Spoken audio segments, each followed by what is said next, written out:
a todos los hermanos y amigos presentes que ya están conectados a esta hora, en esta transmisión. Hoy estamos agosto 22 del año 2023, ya mismito, mis hermanos queridos, llega la Navidad y los cristianos sí celebramos Navidad. Bueno, recordamos la venida de nuestro Señor Jesucristo. No nos vayan a condenar por celebrar una fecha tan importante. Imagínense, son fechas que uno como cristiano pues siempre está pensando en su Señor, en su Salvador, en su Redentor. Así que mis hermanos queridos, quiero saludar rápidamente a todos los hermanos presentes. Nuestro hermano Eleazar Navas allá en Venezuela, batallando mi hermano ahí. Para todos los hermanos que están allá en ese lado y los que no, todavía no han visitado una iglesia de sana doctrina, vea, también hay en Venezuela iglesia de sana doctrina. También nuestra hermana Rubí Valencia, un abrazo a la distancia para Georgina Albornoz, Pablo Hernández, Moisés Gómez, Débora y Matías. También un abrazo, Débora y Matías, allá en, ellos sí, Argentina, batallando por ese lado del mundo. Y bueno, mis hermanos queridos, qué bueno verles. Una semana que no los veo y ya me pongo mal.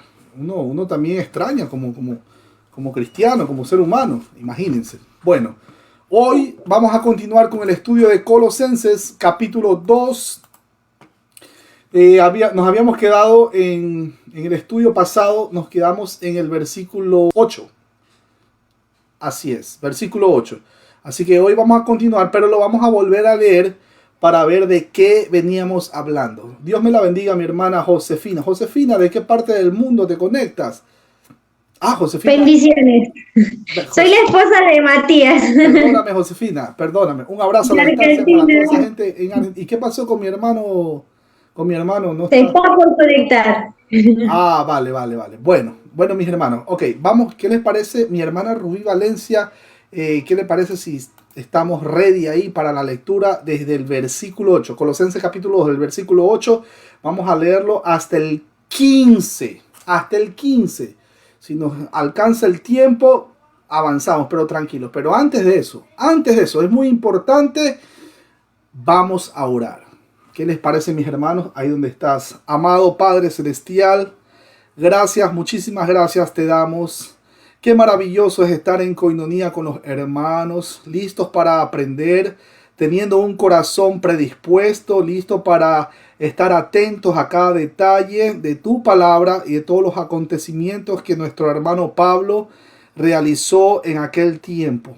Como nuestro hermano Pablo exaltó el nombre de Cristo Jesús, vamos a tenerlo presente, cada detalle, apuntando, asimilando cada cosa, cada parte de este estudio. Padre Santo, no nos las sabemos todas, aprendemos día a día y conforme más vamos leyendo tu palabra, vamos aprendiendo más y tenemos más argumentos para poder hacer una buena apologética y exposición de la palabra de Dios ante la sociedad. Gracias, Padre, porque tú eres quien pone el querer como el hacer. Ayúdanos, te pedimos, te suplicamos, nos abras el entendimiento para poder deleitarnos en este banquete espiritual. Te suplicamos en el nombre de Cristo Jesús, Señor nuestro. Amén y amén. Mis hermanos queridos, bueno, voy a ponerlo en pantalla para las personas que están viendo la transmisión.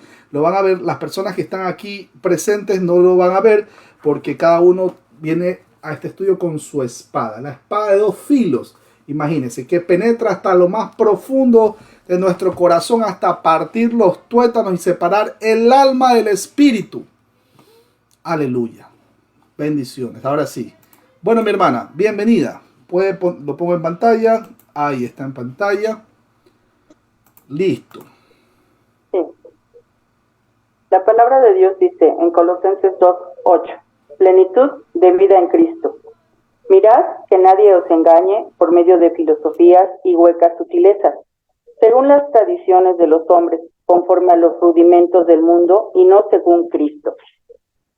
Porque en él habita corporalmente toda la plenitud de la deidad. Y vosotros estáis completos en él, que es la cabeza de todo principado y potestad. En él también fuisteis circuncidados con circuncisión, no hecha a mano, al echar de vosotros el cuerpo pecaminoso carnal en la circuncisión de Cristo, sepultados con él en el bautismo, en el cual fuisteis también resucitados con él mediante la fe en el poder de Dios que le levantó de los muertos. Y a vosotros, estando muertos en pecados y en la incircuncisión de vuestra carne, os dio vida juntamente con él, perdonándoos todos los pecados, anulando el acta de los decretos que había contra nosotros, que nos era contraria, quitándola de en medio y clavándola en la cruz. Y despojando a los principados y a las potestades, los exhibió públicamente, triunfando sobre ellos en la cruz. Amén. Amén, amén, gloria a Dios. Mis hermanos queridos, abrochen vuestros cinturones. Uy, no se activó mi cámara. Perdón, ahí está. Abrochen sus cinturones, mis hermanos, y vamos a empezar por el versículo 8. Vamos a repasar el versículo 8 para recordar de qué es lo que veníamos hablando. Para los hermanos que están viendo la transmisión, se lo pongo en pantalla para que nos sigan con vuestras Biblias. Entonces tenemos nosotros versículo 8. Por cierto, quiero saludar a nuestro hermano Robert Cabrera, que está ahí ya conectado. Un abrazo a la distancia, nuestro hermano desde Colombia. Y estamos orando por Colombia, mis hermanos. Últimamente ha habido esos sismos fuertes y bueno, nada que nos asuste como cristianos. Acuérdense que como cristianos vamos a pasar hasta el último día de la gran tribulación. Así que póngase cómodo, prepare su estudio, tómese un cafecito y tenga en su mente ya unos 2, 3, 4, 5 personas a las cuales usted le va a predicar en esta semana o en este mes o si puede en este año. Pero mi hermano, no deje de predicar, téngalo en su mente. Y mientras se cae el mundo a pedazos y la gente está llorando, sufriendo porque está pasando la gran tribulación, imagínense, qué peor gran tribulación que el mismo hecho de que una persona no ha sido regenerada por el Espíritu Santo. O sea, se cae el mundo a pedazos y el cristiano avanza. Como decía nuestro hermano Pablo, prosigo a la meta. Deje que el mundo esté ahí, ¿no? Adaptándose ahí a las modas, a las cosas que pues que están ahí, usted sabe, ¿no? Que están promocionando todos estos movimientos locos, torcidos. Y ya usted sabe, no digo el acróstico ni los nombres, porque después imagínense, hasta pueden censurar el canal, ya usted sabe cómo está. Así es sensible esta red social Facebook, sensible. Bueno, mis hermanos queridos, entonces tenemos versículo 2, dice claramente ahí, mirad que nadie os engañe por medio de filosofías huecas y huecas sutilezas según las tradiciones de los hombres conforme a los rudimentos del mundo y no según Cristo. Ahí tenemos ateos, gnósticos, tenemos personas que promueven el falso evangelio de la prosperidad. Ahí tenemos personas que mencionan que sí, que no te preocupes, que Dios va a salvar a todo el mundo, incluso también lo va a salvar a, no sé, Adolfo Hitler, a todo el mundo, hasta Tribilín, Mickey Mouse. Ese es el falso evangelio del libertinaje, el evangelio ese de que todo es light, todo es amémonos de corazón, no de labios ni de oídos, para que cuando Cristo venga nos encuentre a todos bien unidos, etcétera, etcétera, ¿no? Ya ustedes saben que ese es un evangelio ultra, que hiper, que light. Pero por ningún lado usted va a encontrar pues que van a exhortar a que, ¿sabe qué? Usted tiene un pecado, usted tiene que arrepentirse, usted tiene que creer en el evangelio, usted tiene que entregar su vida al servicio del Señor. Pero ¿cómo va a servir al Señor si no se ha arrepentido? Usted tiene que arrepentirse de sus pecados. De ese tipo de evangelio usted lo va a encontrar hasta en las redes sociales. Y no solamente eso, también está el evangelio de las fábulas. ¿Cuál es ese, mi hermano David? El evangelio de la fábula. Que sí, que Yeshua, Hamashiach, Alejem, y etcétera, etcétera. Y comienzan a inventarse todo este tipo de fábulas. Hay grupos que son incluso extremistas que mencionan que el Nuevo Testamento fue escrito en hebreo. Y espérate, ¿cómo que el Nuevo Testamento fue escrito en hebreo? No, vamos aclarando los puntos. 66 libros que fueron escritos a lo largo, imagínense, durante tanto tiempo. 40 autores, 66 libros que conforman el canon de las Sagradas Escrituras. Esto está cerrado, ya no hay más revelación. Lo que hay es iluminación o entendimiento de las Sagradas Escrituras, de todo lo que dice aquí el Antiguo Testamento, pues que era un tipo y sombra de lo que apuntaba a nuestro Señor Jesucristo y el nuevo pacto en el Nuevo Testamento. Si en el Antiguo Testamento existía la Israel étnica, geográfica, física, pues en el Nuevo Testamento, ¿qué tenemos? En el Nuevo Testamento tenemos la Israel espiritual. No creemos nosotros en la teoría esa del reemplazo. No, cuidado. Cabe aclarar que a lo largo de la historia han existido dos pueblos. Judíos, nacidos geográficamente, étnicamente, geográficamente en un sitio específico. Y los que nacieron fuera de Israel, pues los gentiles.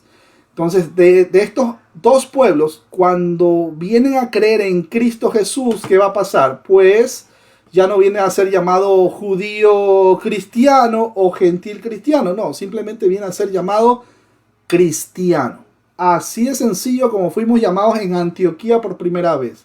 Entonces, no es que el uno va a adoptar cultura del otro y viceversa. Entonces, tenemos el evangelio de las fábulas, en donde dicen que para el caso de los varones, es que tienes que circuncidarte, que Yeshua HaMashiach, es que el Shabbat, y es que no, y que el Nuevo Testamento fue escrito en hebreo. El Nuevo Testamento en hebreo, espera. El Antiguo Testamento fue escrito en hebreo. Eso es una verdad. Pero el Antiguo Testamento. Pero el Nuevo Testamento fue escrito en griego. Escúchelo. En griego. No es que existe el Nuevo Testamento en hebreo. Hay un evangelio, entre comillas, evangelio, de una persona llamada, un judío que odiaba a los cristianos, ya murió obviamente, llamado Shem Tov. Shem Tov, Tov con V al final, Shem Tov. Este tipo odiaba a los cristianos y sacó un evangelio recontra que hiperadulterado de Mateo, el libro de Mateo, pero en hebreo. Y hablaba cosas que no tenían coherencia, no tenía pies ni cabeza, que supuestamente Jesucristo era hijo de un centurión romano, que le decían pantera y que es una aberración total. Hay denominaciones judaizantes extremistas que creen este tipo de situaciones, este tipo de fábulas. Entonces Pablo está haciendo una advertencia ahí. Ustedes vean nuevamente el versículo 8. Pablo les hace una advertencia que tengan mucho cuidado. Miren, que nadie los engañe por medio de esas filosofías y huecas sutilezas, huecas, vacías, según las tradiciones de los hombres, conforme a los rudimentos del mundo y no según Cristo. Todos los 66 libros hablan de una sola persona. Es más, el autor de las Sagradas Escrituras es el Espíritu Santo. Y el personaje principal es Cristo Jesús, Señor nuestro. ¿De qué trata? Trata de la redención, de Cristo Jesús religando, tratando de unir a su pueblo ¿con quién? Con el Padre y viceversa y entre hermanos. Por eso está la cruz, por eso es que el Señor está así, ustedes ven la cruz, ¿no? O sea, tratando por un lado entre el Padre y nosotros los hijos de Dios por adopción y por otro lado entre hermanos cristianos, ¿no? Recuerden que hay dos doctrinas que son primarias, ortodoxas, doctrinales, no negociables. Así como nos podemos llamar hermanos si no fallamos en las primarias. Pero si hay temas que son secundarios y fallamos, pues no pasa nada porque son temas secundarios. No, que yo celebro la Santa Cena cada 3 meses. ¿Y tú cuándo la celebras? Bueno, yo la celebro cada 6 meses. O sea, no podemos llamar hereje a alguien que celebra la Santa Cena, pues en ese periodo, ¿no? O en ese tiempo. No podemos llamarlo hereje. Son doctrinas primarias, secundarias. Tenemos que entender eso. Tenemos que tener la madurez espiritual suficiente. Pero cuando alguien viene con filosofías vanas, sutilezas huecas, y que tienen que circuncidarse, y que el sábado, y que el Shabbat, y que la dieta kosher, y que ponte o cómprate un talid o un kippah, y que tienes que cantar la canción, no sé, Yeshua HaMashiach y lo que sea. Mi hermano, eso no es apropiado, no es correcto. Jamás el cristianismo ha tenido una relación directa con el hecho de judaizar, Que hubieron judaizantes antes del cristianismo, eso es otra cosa. Pero no vamos a adaptarnos nosotros a una cultura, ni ellos se van a adaptar tampoco a nosotros. Ellos no van a comer arepas con chicharrón y un cafecito. No, ni nosotros nos vamos a vestir como ellos, con el kipá, con el talín y tocar el shofar. Son dos cosas distintas. Pablo les dio extremadamente duro. De hecho, Pablo tuvo una pequeña, bueno, no pequeña, una gran discusión con el apóstol Pedro, porque Pedro era de condenar, de acusar, porque ya se estaba uniendo y prácticamente dejándose persuadir de este grupo, pues, de personas que querían perturbar o pervertir el evangelio. Acuérdense que en Gálatas el apóstol Pablo duramente los acusa a todos estos judaizantes. Le dice, miren, ustedes que dicen que se quieren circuncidar para supuestamente ser más agradables a Dios, porque siempre el corazón entenebrecido del ser humano siempre ha creído que es la última Coca-Cola del desierto. Siempre. Siempre ha creído ser, yo soy, yo, o sea, es más o menos, ustedes recordarán la historia de el fariseo y el publicano, ¿no? Que los dos subieron al monte a orar y el otro, gracias, porque no me has hecho, voy a parafrasear, no me has hecho miserable como él, no me has hecho religioso como él, no me has hecho, no. Pero ¿qué es lo que hace el cristiano? El cristiano dice, Padre, ni siquiera soy digno de alzar mi mirada y ver. Eso es lo que hace un cristiano. Eso es lo que nosotros, pues, el mismo Espíritu Santo pone ese sentimiento de pecado, de que hemos pecado, ese sentimiento de culpa. Padre, ¿cómo yo puedo acusar a mi hermano Eleazar de que es un mundano, así, asado, cocinado? ¿Cómo lo puedo acusar? Si la Biblia dice que debo juzgar con justo juicio, o sea, el parámetro por el cual voy a juzgar a mi hermano tiene que ser la Sagrada Escritura, pero yo me tengo que examinar a mí mismo primero. Antes, o sea, tengo que ver la viga, ¿verdad? O sea, sacarme la viga del ojo antes de ver la paja en ojo ajeno. Y Pablo estaba combatiendo durísimo a todo este tipo de personas, pues que por todo, ¿no? Como decía nuestro Señor Jesucristo, colan el mosquito pero dejan pasar el camello. Imagínense. Pablo les dio durísimo. De hecho, nuestro hermano Pablo le dijo, miren, ojalá, para estos que se quieren circuncidar, que dice que no, que te circuncidas porque eso es el pacto y ni sé cuánto, y que hasta el día de hoy todavía hay denominaciones judaizantes. El día viernes, si Dios lo permite, hay una transmisión especial. Mi hermano Will me invitó a su canal, va a ver la segunda parte de los adventistas del séptimo día, las locuras, herejías. Este viernes acá sería en hora New Jersey 4 de la tarde, para allá en España sería 10 de la noche. Bueno, Pablo le dijo para todos estos que se quieren circuncidar, miren, ojalá que ustedes, escuchen la palabra en el original griego, apokoptos, con K, apokoptos, ojalá se castrasen, apokoptos, ojalá se castrasen para todos ustedes los que se quieren justificar por las obras de la ley y quieren perturbar al resto. Pero bueno, versículo 9, tenemos, porque en él habita corporalmente toda la plenitud de la deidad. ¿Cuál era la importancia de que para que Pablo haya mencionado esto? En él habita corporalmente toda la plenitud de la deidad. O sea, todo el Padre, Hijo, Espíritu Santo, todo el resplandor, la gloria está en él. Cuando el texto menciona en él, esta frase es una posición empática, porque estaba la frase clave en la teología de Pablo. ¿En quién? Ahí tenemos en el versículo 3, en Cristo Jesús. Y en el versículo 5 tenemos con él. Todo esto lo corroboramos con el versículo 12, también el versículo 13. También lo corroboramos en Efesios capítulo 1, versículo 3 y 4, y Efesios 1 del 7 al 10. Nuestro hermano Pablo, de una manera magistral, regresó a cristología, como lo hizo en el capítulo 1, versículo del 15 al 20, pues este es el tema principal. Cuando el texto menciona porque, esto expresa la razón de la superioridad de Cristo en él, en forma enfática. Expresa lugar o esfera de acción, mientras la palabra habita también es enfático, y eso significa habitar como en su propia casa, Ahora, por lo tanto, Pablo afirma, porque en él reside corporalmente toda la plenitud de la deidad. Cuando el apóstol describe a Cristo en esta forma, tiene en su mente su deidad y no tan solo su divinidad. Pablo se refiere a la completa igualdad de esencia que tiene el Hijo con el Padre y el Espíritu Santo. No es que el uno es superior al otro, el otro es inferior al otro. No, no, no. Tanto el Padre como el Hijo como el Espíritu Santo son, escuche la palabra, coexistentes desde la eternidad y cosustanciales. O sea, son de la misma sustancia. Tanto el Padre como el Hijo como el Espíritu Santo. No, ni el uno es más, ni el uno es menos. No, mis hermanos.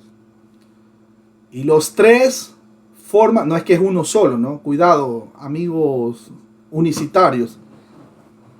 No es que los tres realmente es la misma persona. No, no, no. Son tres que forman la deidad.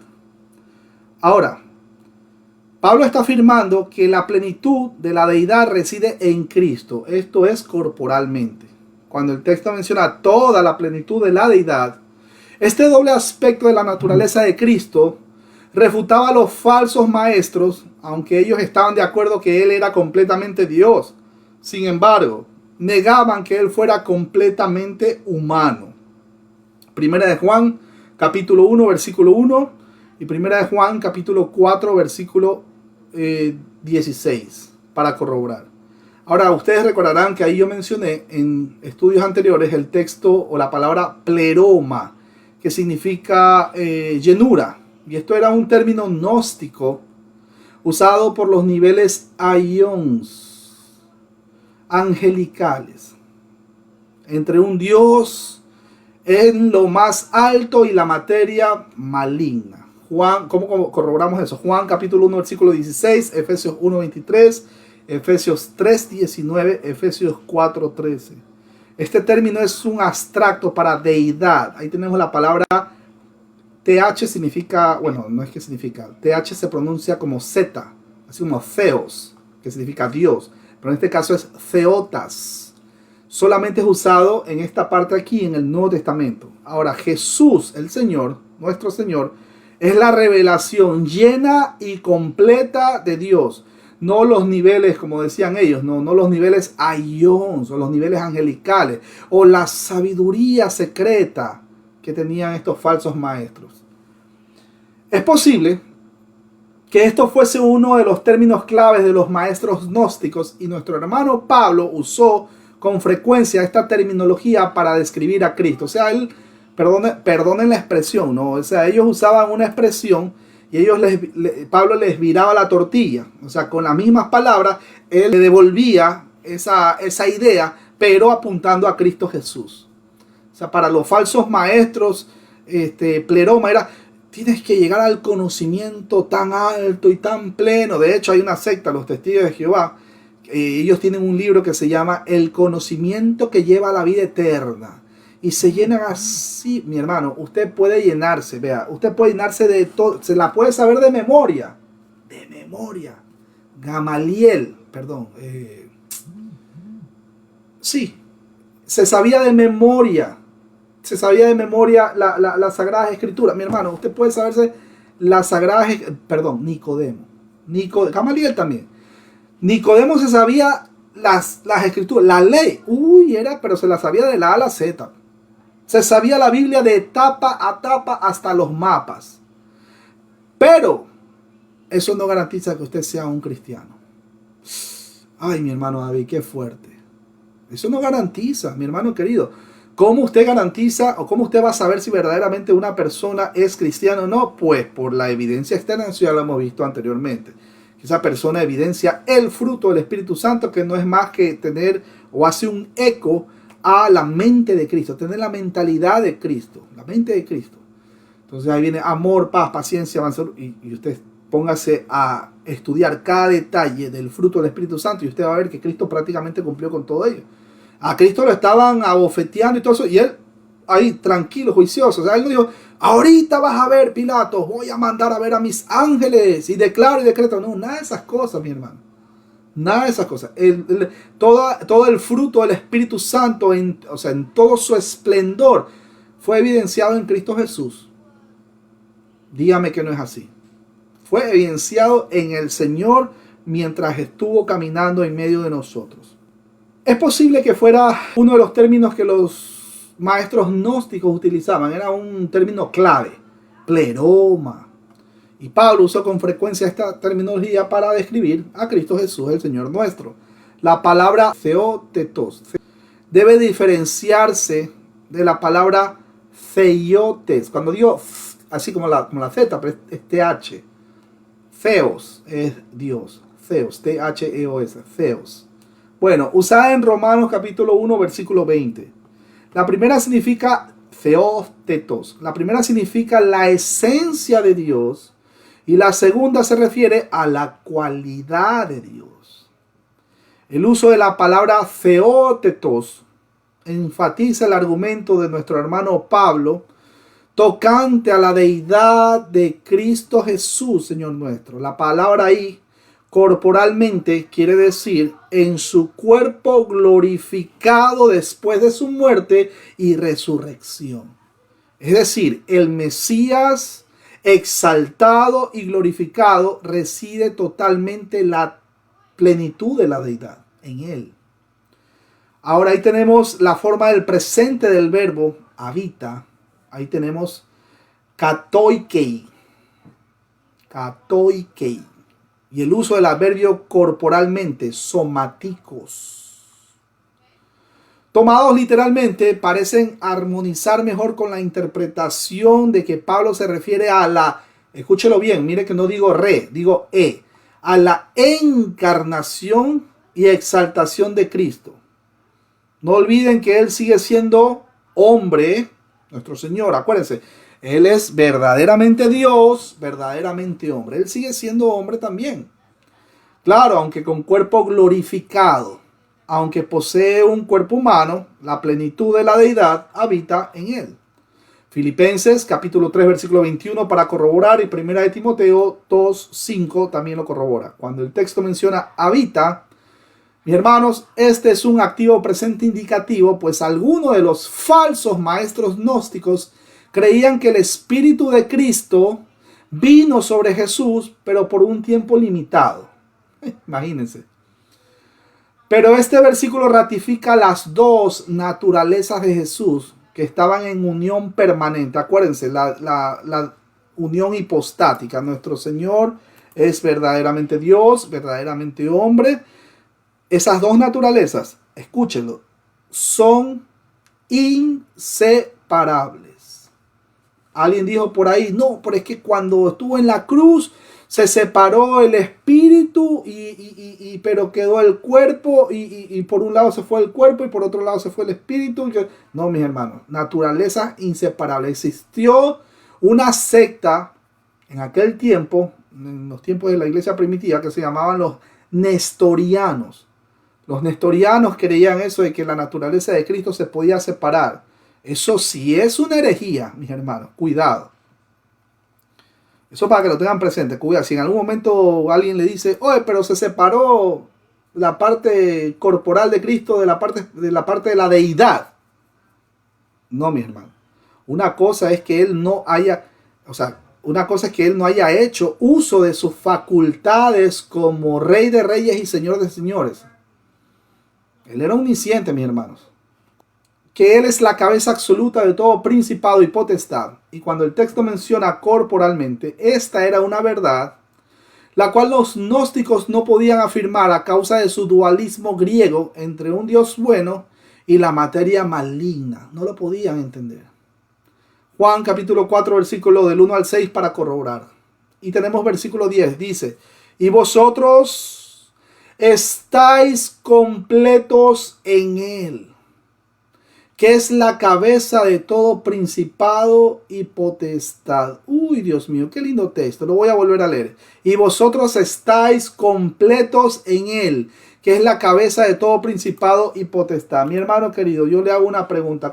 Después de Génesis 3, cuando uno nace, ¿cómo nace? ¿Nace muerto con la parte, o qué parte de nosotros nace muerta? Si alguien puede levantar la manito si desea responder, bienvenido. Y hasta eso tomo agua. ¿Qué parte de nosotros nace muerta? Cuéntenos, mi hermano Débora y Matías. Bienvenidos. Hola hermanos, Dios los bendiga. Según la escritura, que estamos acá con mi esposa, creemos que uno nace muerto espiritualmente. Tenemos como corroborarlo también por la escritura, ¿no? Pero creemos que uno nace muerto espiritualmente a causa de los delitos y pecados, ¿no?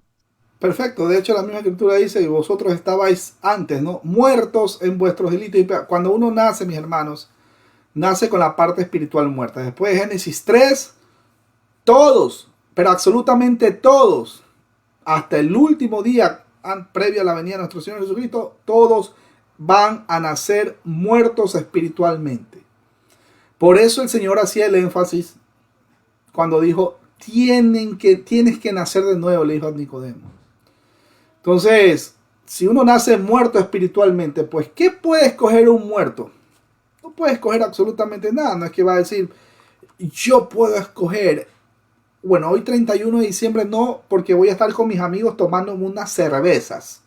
Pero mañana 1 de enero recién voy a aceptar a Cristo, voy donde el pastor, voy a repetir una oración y ahí voy a ser cristiano. Mentiras del diablo. Mentiras. Los muertos no tienen conciencia de nada, no pueden escoger nada bueno. Pues nacemos con la parte espiritual muerta. Nosotros somos tripartitos, alma, cuerpo y espíritu. Escuche.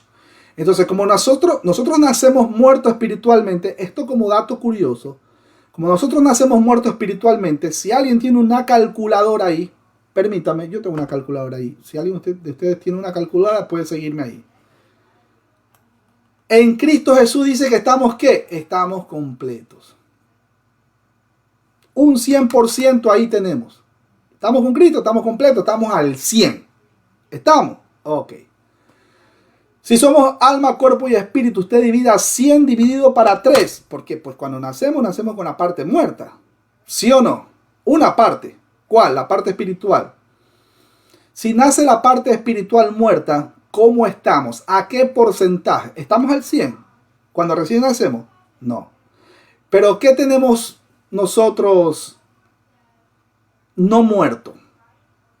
Nacemos, todavía tenemos el alma y el cuerpo, ¿cierto? Ok, ahí tenemos. Si dividimos 100 dividido para 3, ¿nos da cuánto? Mi hermano Eliazar Navas puede hacer ese cálculo. 100 dividido para 3, ¿cuánto nos da? Buenas noches, ¿cómo está, hermano? 33.33. Si estando con Cristo estamos completos, o sea, estamos al 100%, si dividimos 100 para 3, o sea, para darle un valor equitativo al alma, al cuerpo y al espíritu, ¿no verdad? Del ser humano, pues nos va a dar el valor de 33.3. Cuando nacemos con la parte espiritual muerta. Esto por lo que pasó en Génesis 3. Ahora, si al 100% le quitamos 33.3, la cual pertenece a la parte espiritual, aún nos queda el alma y el cuerpo. Entonces, si sumamos 33.3 para el alma y 33.3 para el cuerpo, nos da un valor de 66.6.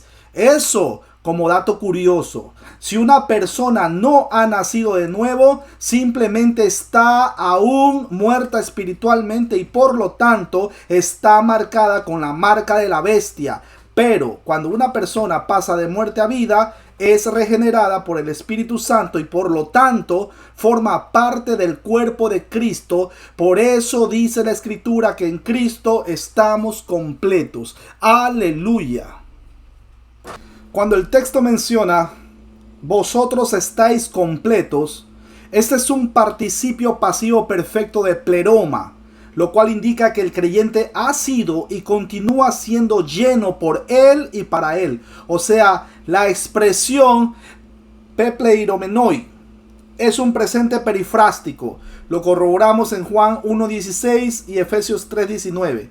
El tiempo perfecto del participio completos destaca el estado pleno y los resultados permanentes de la condición del creyente debido a su unión con Cristo Jesús, Señor nuestro.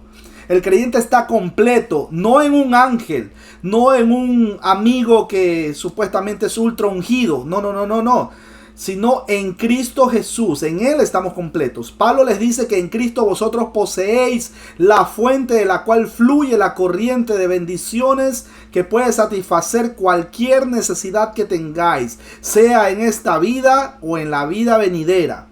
Por lo tanto, permaneced en Él y continuaréis experimentando que de su plenitud todos recibimos gracia sobre gracia.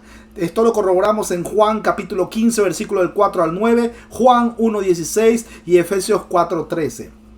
Mis hermanos, la iglesia que permanece en unión vital con Cristo hasta el extremo máximo de la capacidad humana recibe amor, paz, gozo, longanimidad, benignidad, bondad, fidelidad, humildad, templanza y claro que templanza también. Y toda gracia cristiana, ya que Cristo Jesús, Señor nuestro, es la fuente que nunca falla. Todo esto lo corroboramos con Gálatas capítulo 5, versículo 22, el cual está hablando de el fruto del Espíritu Santo. Hipotéticamente Pablo, nuestro hermano, preguntaría: ¿por qué entonces, colosenses, cometéis la torpeza de cavar para vosotros cisternas rotas que no pueden retener el agua? ¿Por qué confiar en la circuncisión, siendo que ya fuisteis sepultados con Cristo en el bautismo? Esto lo corroboramos en el versículo del 11 al 14 y también en Jeremías 2:13. Qué necio es recurrir a los principados y autoridades cuando en Él habéis llegado a la plenitud. Y de allí viene la siguiente afirmación: es la cabeza de todo principado y potestad. Mis hermanos, esto se refiere a la manera que los falsos maestros gnósticos miraban la salvación. Para ellos la salvación consistía en un conocimiento secreto, así como lo creen lamentablemente algunas denominaciones legalistas reformadas. Para ellos la salvación también consistía en una clave o en un nombre secreto, así como lo creen los judaizantes, que creyendo que cuando dicen Yeshua HaMashiach los salva, mis hermanos, comportarse así o creer eso les permitía moverse a través de la esfera angelical entre la materia, mundo y espíritu Dios. Esto lo corroboramos en Efesios capítulo 1, versículos 22 y 23, Efesios 3:10 y también capítulo 6, versículo 12. Nuestro hermano Pablo acertó en que la salvación está en Cristo, solamente en Él, fuera de Él no hay salvación. Hechos 4:12 lo corrobora. Y que Él es la cabeza de cualquier huésped, mundos angelicales demoníacos también inclusive. Él está por encima de todo. Romanos capítulo 8, versículos 38 y 39 para corroborar. Él es la cabeza de todo principado y autoridad. Es decir, Él está por encima de toda la creación, ya que Él gobierna y controla todas las cosas como soberano del universo.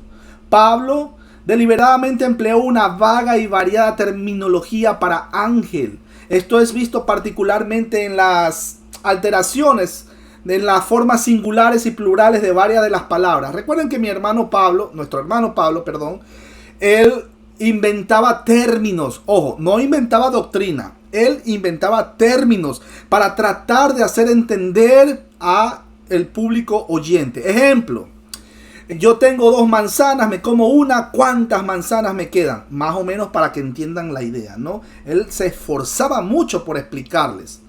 Bueno, cuando el texto menciona principado y autoridad, mis hermanos, Él es su cabeza.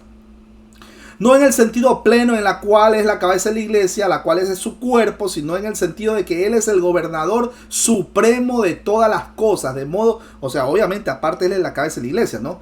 De modo que aparte de Él, los ángeles buenos no pueden ayudar y debido a Él, el mal no puede herir a los creyentes. Todos estamos sometidos al Señor Jesús. Él dijo: toda potestad me ha sido dada tanto en el cielo como en la tierra. Si Satanás quiere lastimarnos o herirnos, no va a hacer absolutamente nada y no podrá tocarnos si no es la voluntad soberana de Dios.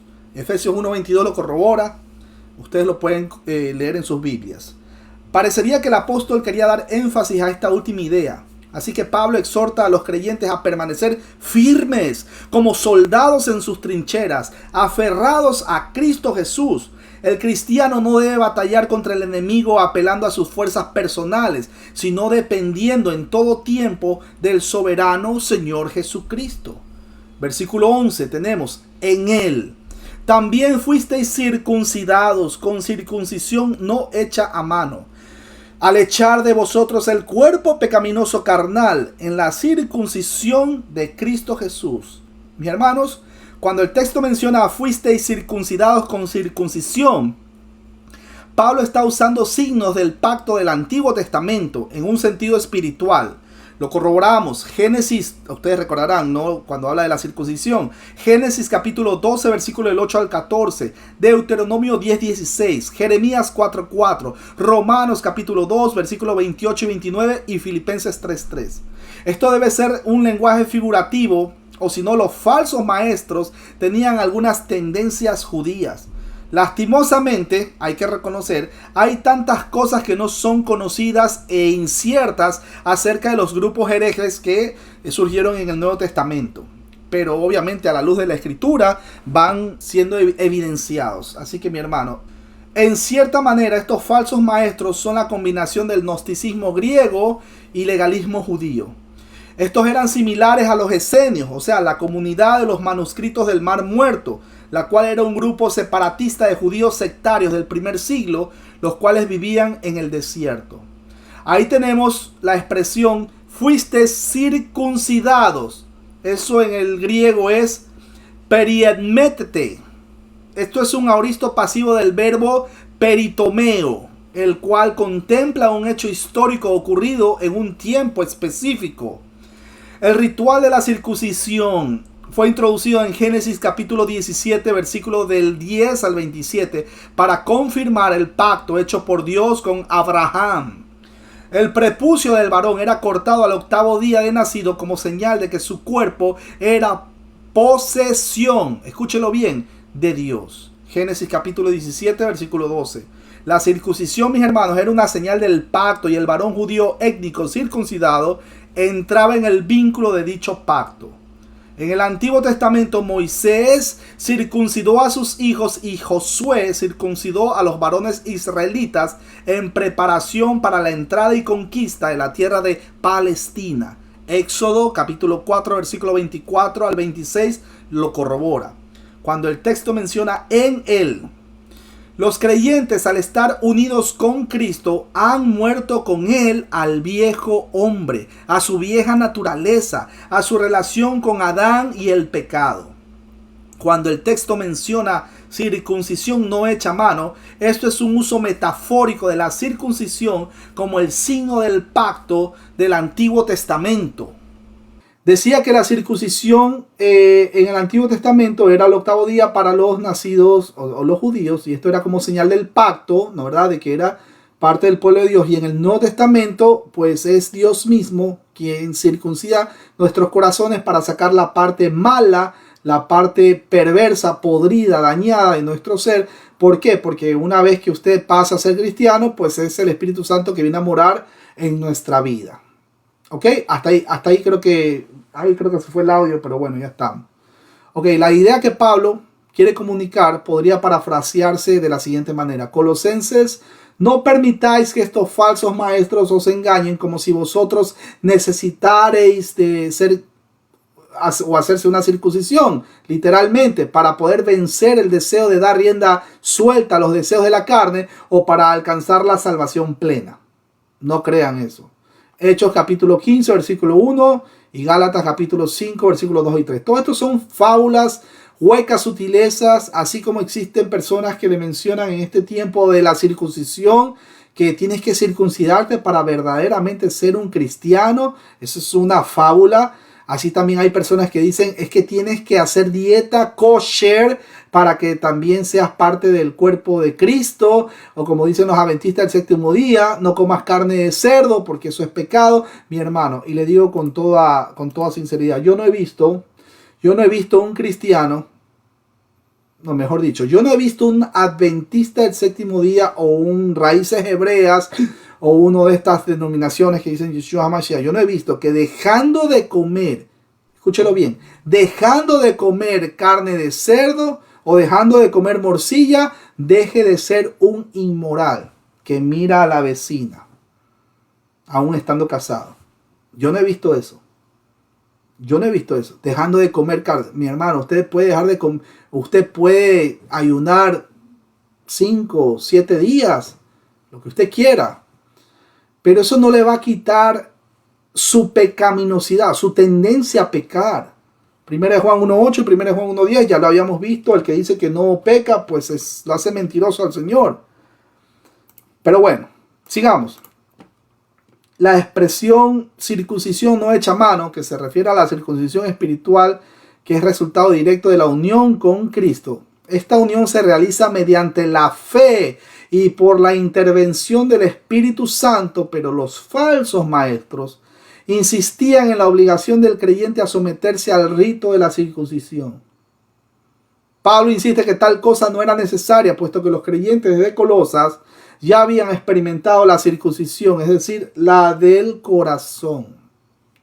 El tema de la circuncisión espiritual, eso no era una novedad, mis hermanos, ya que aparece repetidas veces en el Antiguo Testamento. Ahí lo tenemos en Deuteronomio capítulo 10, versículo 16, Deuteronomio 36, Jeremías 4:4, Jeremías 6:10, entre otros textos. Ahora, cuando el texto menciona echar de vosotros el cuerpo pecaminoso carnal, esto se refiere a la naturaleza antigua caída, no el cuerpo físico. No se vaya a circuncidar, mi amigo que está escuchando. Romanos capítulo 6, versículo 6 y Gálatas 5:24 para corroborar. Esta frase explica el significado de la circuncisión espiritual. Es un texto bonito, si quiere léalo, Romanos 6:6 y Gálatas 5:24. En los mejores manuscritos solo aparece la frase al echar fuera el cuerpo de la carne. En la circuncisión hecha a mano, solo una porción de un miembro material era cortada. Pero en la circuncisión espiritual, toda la carne, que es el asiento y la habitación del pecado, es echada afuera y descartada. Mi hermano, usted no puede ser amigo del pecado. Usted no puede ser o estar acariciando el pecado. Es que me arrepiento mañana. Mi hermano, el pecado trae consecuencias y muchas veces consecuencias irreversibles. ¿Cuántas personas vemos que han sido predicadores? Buenos predicadores. Que usted se saca el sombrero. Usted dice, caramba, qué buen predicador.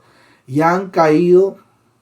Mi hermano, ¿por qué? Porque han estado coqueteando con el pecado. Usted no puede hacerse amigo del pecado por el cual Cristo pagó en la cruz y derramó su preciosa sangre. Y le costó a él lágrimas, le costó dolor, etcétera, etcétera. No podemos ser amigos del pecado. ¿Cuántos ministerios se han destruido por estar acariciando y jugando con el pecado, mis hermanos? Y no necesariamente por un tema de infidelidad o cosas por el estilo. No. En general, el pecado en general. ¿Que Dios puede restaurar a una persona? Por supuesto que sí. Por supuesto. Ya lo había dicho. Todos podemos caer en algún momento en pecado. ¿Que Dios puede restaurar a una persona? Claro que sí. ¿Que nos unimos? O sea, ¿cuál es nuestra responsabilidad? Nos unimos en oración para que Dios en su misericordia levante a ese hermano. Padre Santo, ten misericordia de ese hermano. Mira cómo su hogar se le está destruyendo. Porque este hermano, qué insensato. ¿Cómo pudo haber cometido esa locura? Ese pecado. Me divorcio. Hasta aquí nos trajo el río. Dios lo puede restaurar a él.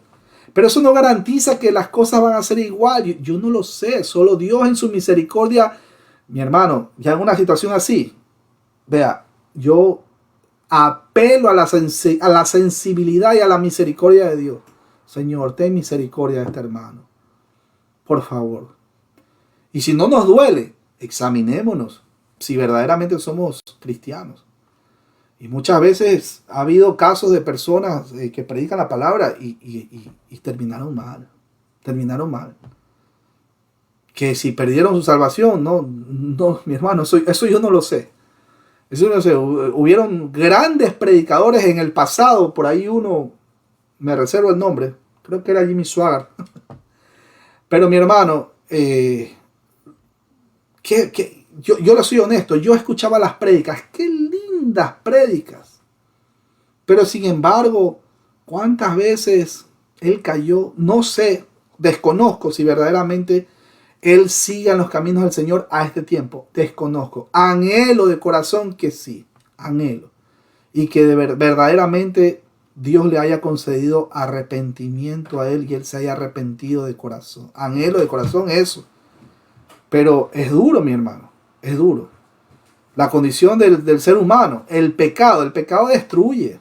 Y tiene consecuencias, en algunos casos irreversibles. Pero bueno, como decía, cuando la expresión en la circuncisión de Cristo, la expresión, esta es una palabra griega, ¿no? Una expresión griega, ente peritome tou Christo, es decir, la circuncisión perteneciente a Cristo, es contraste con lo que pertenece a la ley y que era realizada a mano. Me acaban de confirmar por aquí en un comentario vía Zoom, enseña todavía doctrinas torcidas. Esta persona, Jimmy Swaggart. Bueno, sea Dios concediendo el arrepentimiento. Bueno, como decía, la circuncisión perteneciente a Cristo es contraste con lo que pertenece a la ley y que era realizada a mano. Así que esta frase, mis hermanos queridos, es sin duda una referencia a la muerte de Cristo con la que el creyente se identifica plenamente mediante la fe. Dicha identificación con la muerte de Cristo hace posible que el creyente sea colocado en la familia de Dios como una nueva creación. Recuerden, 2 Corintios capítulo 5 versículo 17, cuando uno está en Cristo, nueva criatura es. Aquí todas las cosas son hechas nuevas. Usted pudo haber sido un criminal en el pasado, usted pudo haber sido un narcotraficante en el pasado, pero si usted pasa de muerte a vida, usted es llamado cristiano. Yo personalmente le puedo dar un abrazo, decir, tomémonos un café como hermanos en Cristo Jesús. Versículo 12 dice, sepultados con él en el bautismo.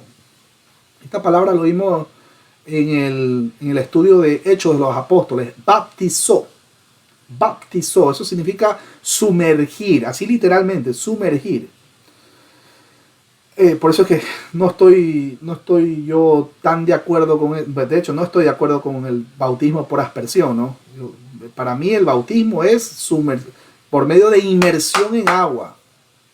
Pero bueno, eso es algo simbólico, ¿no? No es que el bautismo salva.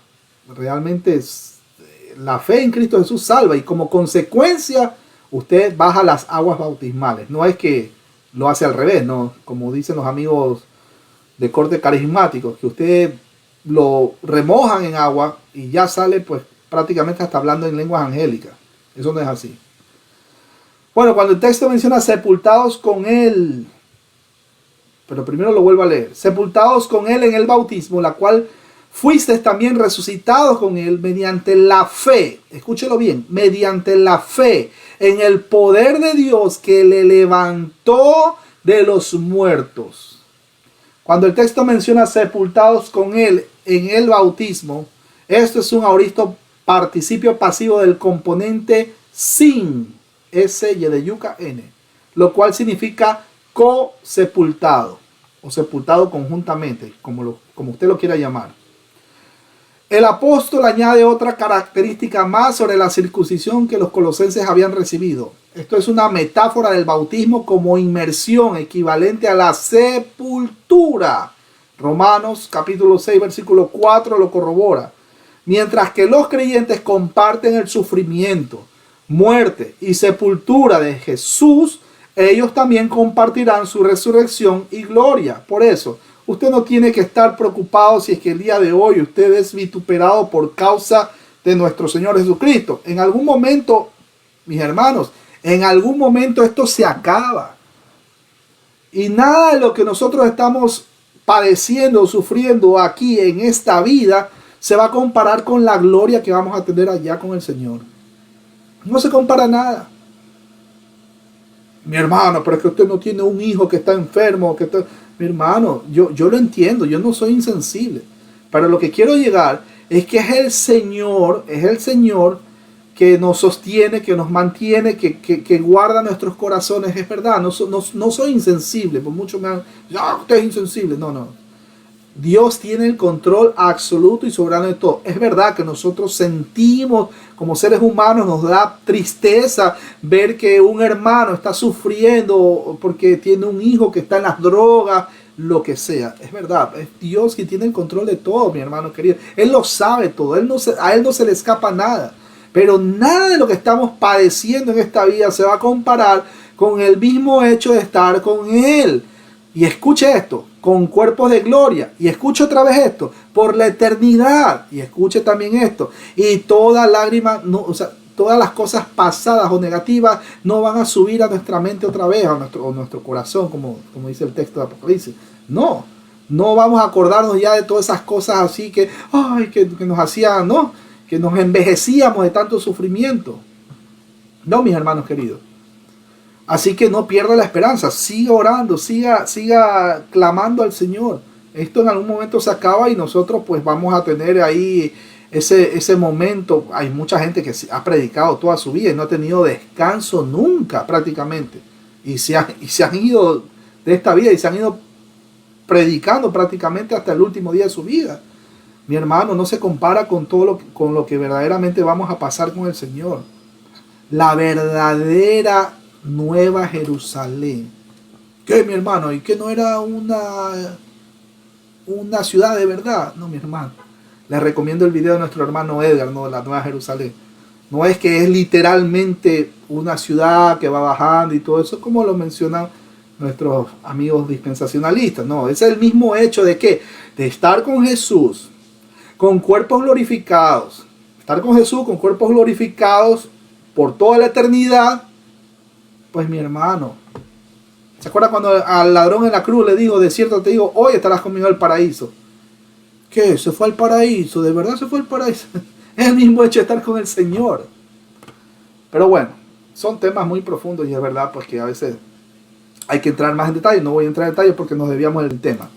Bueno, decía que para Pablo el bautismo era una manera de afirmar la muerte a la vieja manera de vivir, o sea, el antiguo hombre, y la libertad de la nueva vida o la nueva criatura para servir a Dios. Ya lo habíamos visto, 2 Corintios 5:17, Gálatas 6:15 es otro texto maravilloso que también lo corrobora, Romanos 6, versículos 2 al 14 y 2 de Pedro 2:24. Pablo les dice que Cristo sufrió, murió y fue sepultado en lugar vuestro y para vuestro beneficio y cargó con la culpa de nuestro pecado y el castigo de la ley por nosotros. Imagínense, hubo un justo que hizo eso y nosotros merecíamos la muerte. Nosotros merecíamos estar ahí en esa cruz abofeteado, golpeado, que le arrancaron la barba y dinos, y le tapaban la cara, dinos, ¿quién te golpeó? No, mis hermanos, nosotros merecíamos. Pero bueno, Él tomó sobre sí la maldición que descansaba sobre vosotros, y cuando por la gracia soberana de Dios recibisteis a Cristo como vuestro Salvador y Señor, recibisteis también la seguridad de que vuestro ser anterior, tan detestable y cargado de culpa como era, fue sepultado con Él. Y que el estado que tenías en relación a la ley cambió de objetos de condenación a recipientes. Gálatas capítulo 3, versículo 13, Romanos 8, versículo 1 al 4 y también Romanos 5:1. Ahora, habiendo mencionado esto, no solo fuisteis sepultados con Él, sino que también fuisteis resucitados con Él. La idea sintáctica y teológica sería habiendo sido co-sepultados con Él. En el bautismo fuisteis circuncidados. El apóstol utiliza la figura del bautismo para describir la muerte del creyente, su co-sepultura y co-resurrección con Cristo. Por eso que dice, realmente Gálatas 2:20 dice, con Cristo estoy juntamente co-crucificado. Eso es verdaderamente lo que dice. Estamos con Cristo co-crucificados, hemos sido sepultados y co-resucitados. Ojo con eso. Bueno, es mediante el bautismo del Espíritu que el creyente es unido vitalmente con Cristo. Tal como la circuncisión física solo tiene significado permanente si ha habido una circuncisión del corazón.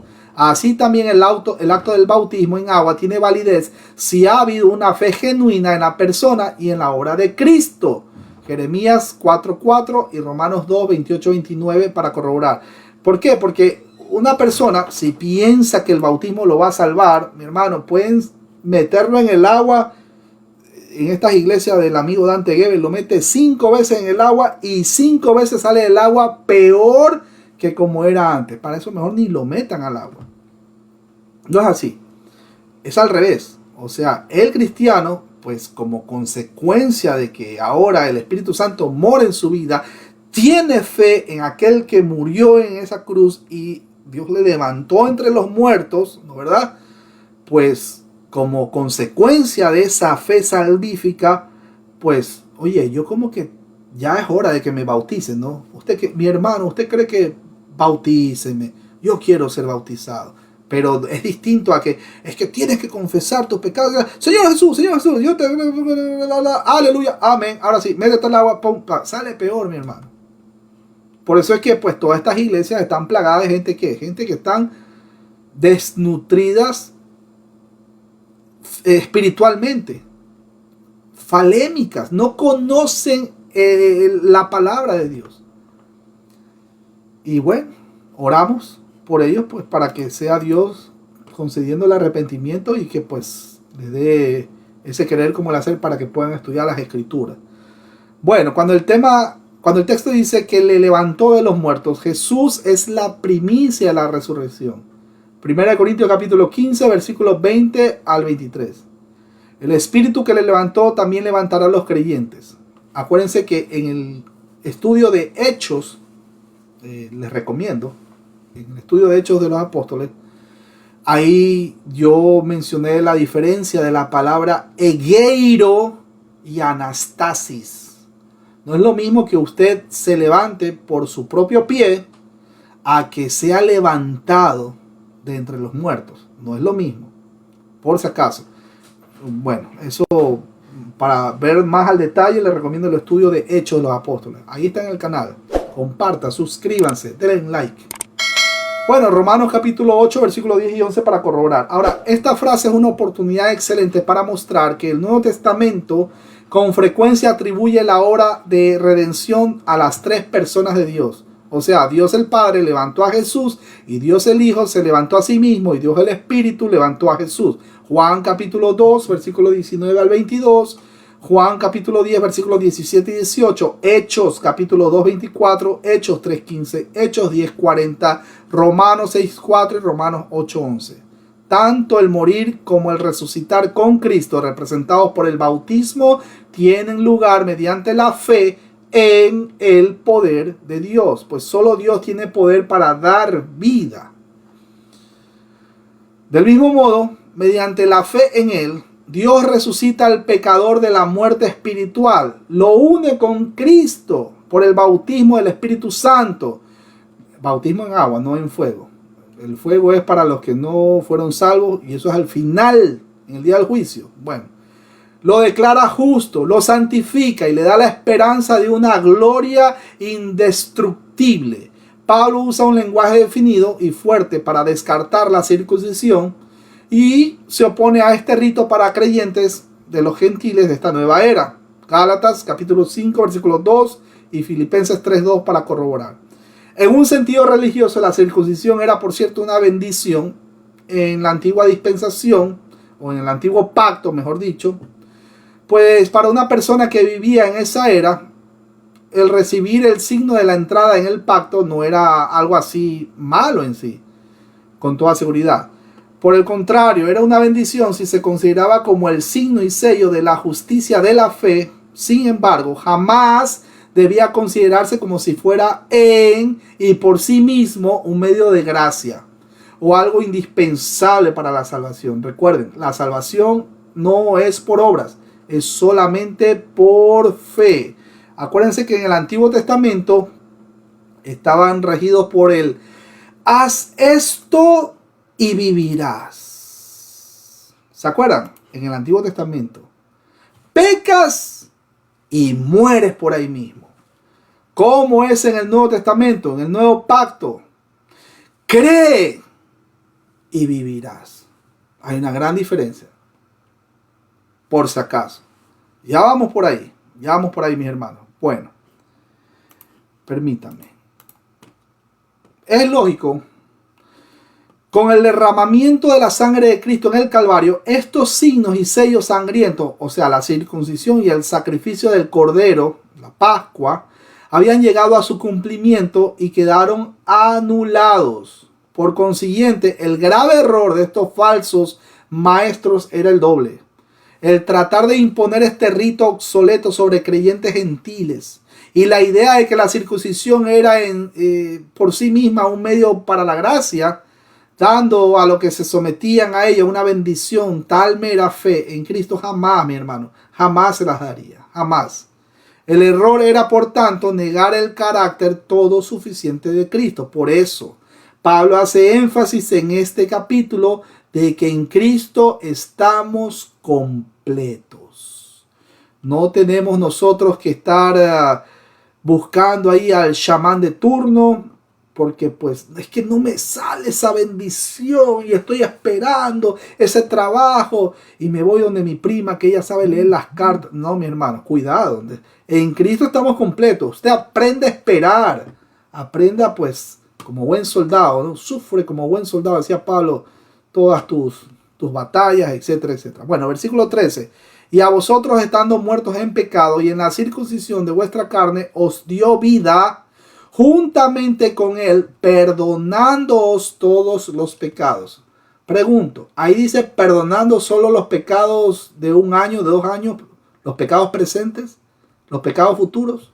¿Qué dice? Dice perdonando todos, que es todos los pecados, todos literal. Eso no es una sinécdoque, no, eso es literal. Todos los pecados. Jesús hizo el sacrificio una sola vez y para siempre. No hay, tiene que volver a morir el Señor porque otra vez pequé. No, una sola vez y para siempre. Cuando el texto menciona estando muertos, esto es un participio presente, la cual significa estando muertos. Y refleja el resultado de la caída o de la muerte espiritual. Ya se acuerdan lo que le mencioné en Génesis 3. Ahí es evidente. Romanos capítulo 5, versículos 2 al 21 lo corrobora. Génesis 3, obviamente. Efesios 2, versículo 1 al 3. Los gentiles eran unos pecadores, los cuales habían sido cortados del pacto del pueblo. Efesios, léalo, capítulo 2, versículo 22 al 12. Perdón, 12 al 22. La Biblia habla de 3 etapas de la muerte. Primero, la muerte espiritual. Génesis 3, Isaías 59, 2, Romanos 7, versículos 10 y 11 y Efesios 2, 1. Segundo, tenemos la muerte física. Léalo en Génesis 5. Tercero, tenemos la muerte eterna. O también nosotros lo conocemos como la muerte o la segunda muerte o el lago de fuego. Apocalipsis, capítulo 2, versículo 11.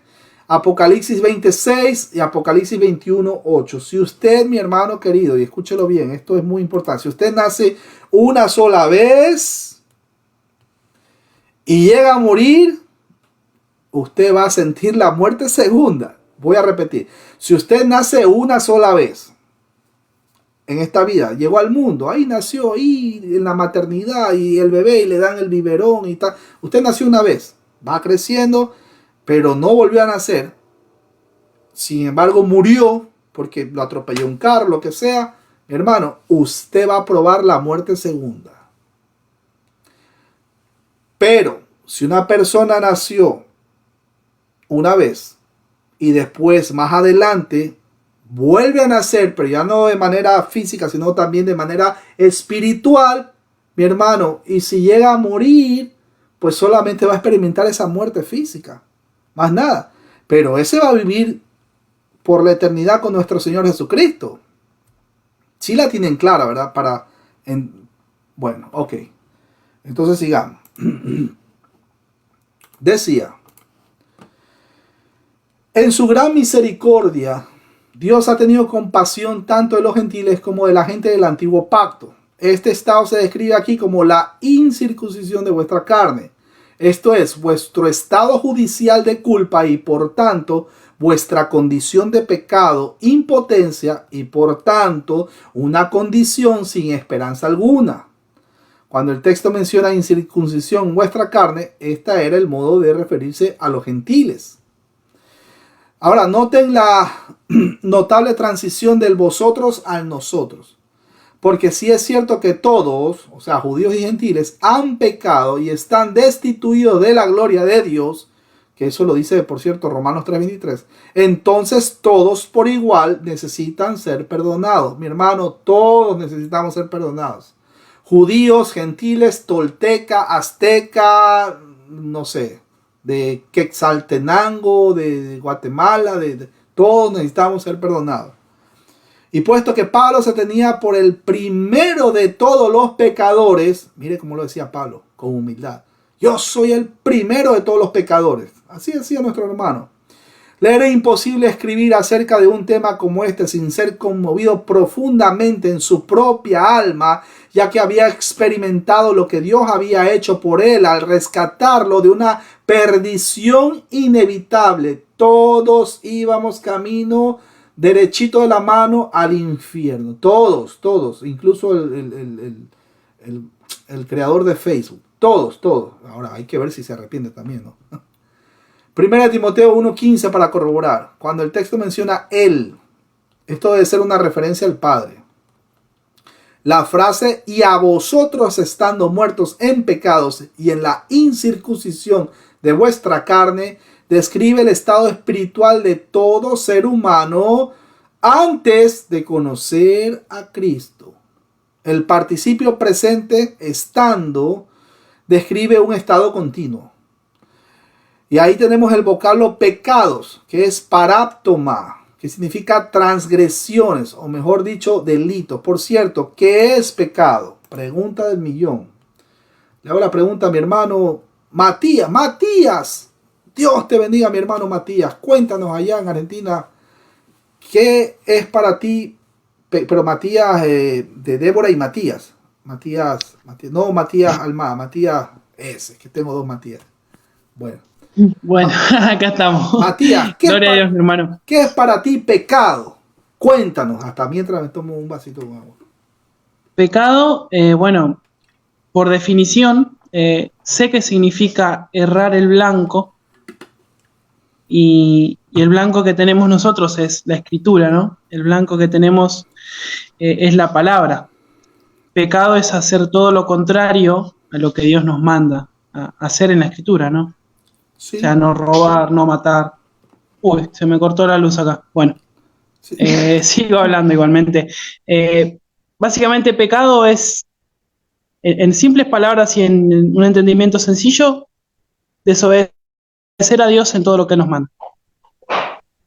Perfecto. Sí. Y básicamente lo voy a ayudar a mi hermano. Pecado es transgresión de la ley. Sí, errar en el blanco, también, correcto. Pero básicamente es transgresión de la ley. Eso es pecado.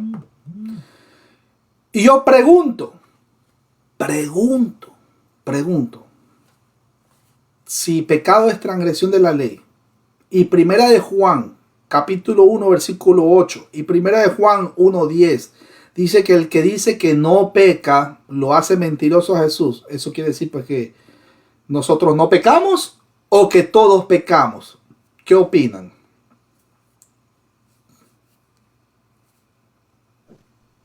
Y yo particularmente, hermano, opino que pecamos aún estando justificados en la fe de Cristo, ¿no? Seguimos pecando. Así es, todos pecamos, mi hermano. Pero alguien va a decir, yo no he venido a abolir la ley ni los profetas, dijo Jesús. Entonces sí podemos guardar el sábado. Espérate. Pascualín, espérate. Si dicen que no pueden, que tú puedes guardar el sábado y que guardando el sábado tú no vas a pecar, mentira. Porque ¿qué dice el libro de Santiago? Que con que pecas, con que tú le erres en el blanco, o que tú falles en uno de los mandamientos, automáticamente te haces culpable de todos los otros. Entonces, todos pecamos. Pero ¿cuál es la diferencia entre un mundano y un cristiano? Pues que el pecado nos duele, pues. ¿Por qué? Porque nosotros tenemos la presencia del Espíritu Santo morando en nuestra vida. Ese es el gran detalle. Ejemplo, vamos al ejemplo. ¿Cuál? Judas y Pedro. Pedro ahí lo negó a nuestro Señor Jesucristo 3 veces. Y él no se ahorcó, no se suicidó, no perdió la salvación, para nada. ¿Por qué? Porque el mismo Espíritu Santo le concedió arrepentimiento. Pedro se arrepintió. ¿Qué pasó con Judas? Pues Judas no tuvo arrepentimiento. Judas tuvo remordimiento y Judas se ahorcó. Entonces, si una persona dice que se siente mal y está levantando las manos ahí con las canciones ahí, ¿no? Tú sabes que cuando están cantando ahí en todos estos lugares donde ponen que la guitarra y bájale la luz para que sea, ¿no?, una atmósfera sobrenatural, pues realmente todas estas personas que están llorando y todo eso, mi hermano, eso no es estar arrepentido, o al menos no podemos tomar una afirmación de que verdaderamente esas personas están arrepentidas de sus pecados. ¿Cómo sabemos si verdaderamente se arrepintieron de sus pecados? El fruto del Espíritu Santo. Esa misma persona que llora dentro de la iglesia, pues vamos a analizar y pregúntele si llora antes de cometer un pecado, si llora antes de meterle, no sé, un tema de infidelidad a su esposo o a su esposa, antes de cometer un pecado, preguntémosle si llora. ¿Qué voy a hacer? ¿Qué estoy haciendo? ¿Por qué estoy pensando esto? Señor, ayúdame. Y ahí la gran diferencia. Pero bueno, seguimos, mis hermanos queridos. Tenemos, cuando dice os dio vida juntamente con él, aquí hay 3 componentes sin, S-Y-N. Tenemos co-sepultado, co-levantado y co-apresurados, los cuales muestran que había sucedido a los creyentes espiritualmente hablando. Esto es muy similar a Efesios capítulo 2, versículos 5 y 6, donde Dios había actuado de parte de Jesús en Efesios 1:20 y Jesús ha actuado de parte de los creyentes. Lo vemos en Efesios capítulo 2, versículos 5 y 6 para corroborar. La frase, ahí tenemos, os dio vida juntamente con él. Y también tenemos el verbo os dio vida. Esto es un aoristo indicativo en voz activa que contempla la realidad del acontecimiento. El sujeto del verbo es Dios, quien da vida a todo aquel que cree en Cristo Jesús. Y esta vida que el creyente ha recibido es a través de su unión con Cristo. Usted no va a creer, para nada va a creer en Jesús, si usted no es levantado entre los muertos primero. Juan 6:44, acuérdense, apúntelo, texto por excelencia. Cuando el texto menciona perdonándonos todos los pecados, esto es un aoristo participio medio, o sea, de ponente. La palabra perdonándonos se deriva de la misma raíz de la palabra gracia. Romanos, ¿y por qué gracia, mi hermano David? ¿Qué significa gracia? Gracia es regalo inmerecido. Si todos somos pecadores, lo acabamos de corroborar, no hay ninguno que puede dejar de pecar, ¿no, verdad? Pero la diferencia, ya saben que nos duele, y pecado es transgresión de la ley, todos pecamos, y alguien va a decir, pero yo no he venido a abolir la ley, los profetas, etcétera. Sí, pero el Señor, Él la cumplió por nosotros, y no estoy diciendo que no hay ley, todavía la ley está vigente, pero estoy hablando de la ley moral.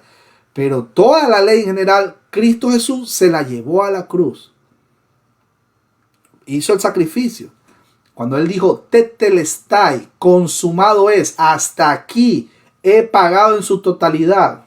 Tetelestai, o sea, todo eso es lo que significa tetelestai. Pagado en su totalidad. No es que recién en el año 1844 Cristo pasó del lugar santo recién al lugar santísimo y desde ahí recién le está dando gracia a todos los que se portan bien, como dicen las sectas hijas de los masones: Testigos de Jehová, Adventista del Séptimo Día y Mormones. 3. Y ya los masones. 3. Ustedes se acuerdan lo que pasó en el Gran Chasco, año 1844, que Jesús, que supuestamente aparecía ese día sábado, nunca llegó el Señor. Y de ahí dieron paso a una herejía que es el juicio investigador. Desde ahí recién Cristo está viendo, analizando quién se porta bien para ver a quién lo va a salvar o no. Oye, y no es Cristo omnisciente. O sea, no tiene sentido, no tiene ni pie ni cabeza. Esta bendición proviene de la gracia de Dios y sin la intervención de méritos humanos de clase alguna. Tito 3:5 lo corrobora. Bueno, cuando el texto menciona anulando el acta de los decretos, versículo 14, anulando el acta de los decretos que había contra nosotros, que nos era contraria, quitándola de en medio y clavándola en la cruz. La Reina Valera dice anulando el acta de los decretos. La versión Dios habla hoy dice canceló la deuda. Otras versiones de la Biblia dice borrando los decretos. Mis hermanos, este lenguaje, que por cierto poco enigmático, probablemente se relaciona de alguna manera a los falsos maestros. De alguna manera. Vamos a ver por qué. Se refiere al pacto con Moisés, el cual podría ser caracterizado como: haz esto y vivirás. Peca y mueres. Si tú pecas, mueres. Etcétera, etcétera. Efesios 2:15 para corroborar, Deuteronomio 27:26 y Ezequiel 18:4. Pablo claramente enseña el pecado de toda la humanidad, así que el Antiguo Testamento se convirtió en una sentencia de muerte para toda la humanidad. Romanos 3:9 lo corrobora, Romanos 11:32, Gálatas 3:22. El término acta era usado de un préstamo firmado, una confesión firmada y de una acusación legal. De este término viene la palabra autografía o escrito propio. El vocablo anulando ahí es exaleipsas, que es un participio aoristo en voz activa y debe traducirse habiendo cancelado o anulado. Esta palabra se usaba para indicar la cancelación de un voto, de una deuda, o indicar el acto de borrar algo escrito en un papiro. Recuerden que el tiempo aoristo mira hacia el pasado, así que evidentemente Pablo tiene en mente aquí lo que ocurrió en la cruz cuando Cristo murió. Cuando el texto menciona el acta de los decretos, esta es la expresión cheirografón tois dogmasin, que se refiere a una obligación legal promulgada como un decreto en la que se hace una declaración escrita reconociendo la existencia de una deuda firmada personalmente por el deudor. En sentido general, toda la humanidad está comprometida a obedecer a Dios. En sentido particular, Israel, o sea, la Israel étnica, ¿no? Por si acaso, la física, la geográfica. Israel se comprometió a obedecer al Señor, pero ambos, de manera flagrante, han desobedecido. Y más aún, los legalistas que dicen que pueden guardar la ley, se burlan en la cara de Dios. Cada vez que dicen, yo guardo el sábado, mi hermano, se burlan en la cara de Dios. Pisotean la ley. Éxodo 19:8 lo corrobora. De modo que toda la familia humana, ya sea judíos o gentiles, están bajo pecado y sentenciados a muerte. Mi hermano, la paga del pecado es la muerte. Pero la dádiva de Dios es vida, vida eterna en Cristo Jesús. Romanos capítulo 2, versículo el 11 al 16 para corroborar. Y cuando el texto menciona quitándola de en medio, esto es un indicativo perfecto. Y este verbo es usado en Juan 1.29 y también en 1 Juan 3.5 para referirse al removimiento del pecado. Jesús vivió bajo y cumplió también, ¿no? Los requisitos del pacto de Moisés.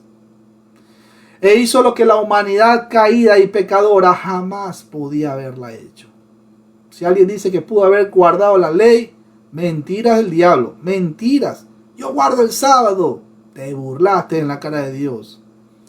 Su muerte, o sea, la muerte de nuestro Señor, su muerte fue de esa manera, no por el pecado personal, sino que Él se convirtió en un sacrificio perfecto. Recuerden que Cristo Jesús no pecó jamás, ni tampoco, bueno, hay denominaciones que dicen que Él pecó recién en la cruz. ¿Qué está hablando? Eso no es así, eso sí es una herejía. Ojo, Levítico capítulo 1 hasta el 7.